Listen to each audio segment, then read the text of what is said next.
வாய்ப்புகள் ஒரு முறை தான் வரும். அந்த வாய்ப்புகளை நிச்சயம் மிஸ் பண்ணிடக்கூடாது. ஏன்னா இப்போ சொல்லப்போனால் பிஜி டிஆர்பி எக்ஸாமுக்கு இன்னும் ஒரு 50 நாள் இருக்குது. டிஎன் டெட் எக்ஸாமுக்கு இன்னும் ஒரு 70 நாள் இருக்குது. கொஞ்சம் இந்த நாட்களை சரியாக பயன்படுத்தினா நிச்சயமாக சொல்கிறேன், வரக்கூடிய தேர்வு நிச்சயமாக வெற்றி பெறலாம். கொஞ்சம் இந்த பயன்படுத்தாமல் எக்ஸாம் முடிச்சதுக்கப்புறம் வருத்தப்பட்டா ஒரு புண்ணியம் கிடையாது. கொஞ்சம் அதே மாதிரி இந்த தேர்வுங்கிறது பொறுத்த வரைக்கும் 2026 நடக்குமான்னு கேட்டால் வாய்ப்புகள் கிடையாது. புரிஞ்சுமா? அதனால இந்த வரக்கூடிய வாய்ப்புகளை சரியான முறையில் பயன்படுத்துங்க. வாய்ப்புகளை சரியாக பயன்படுத்தினா நிச்சயம் சொல்கிறேன், நீங்களும் ஒரு வெற்றியாளர்.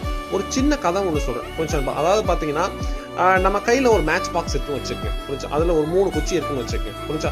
அந்த 3 குச்சியில் இப்போ பார்த்தீங்க பாருங்க, 2 குச்சி வேஸ்ட் பண்ணிட்டீங்க. புரிஞ்சா? கடைசி இருக்கிறது உங்கள் கையில் இருக்கிறது ஒரு குச்சி. அந்த ஒரு குச்சி எவ்வளோ கவனமாக கொடுத்துருவீங்க? புரிஞ்சா?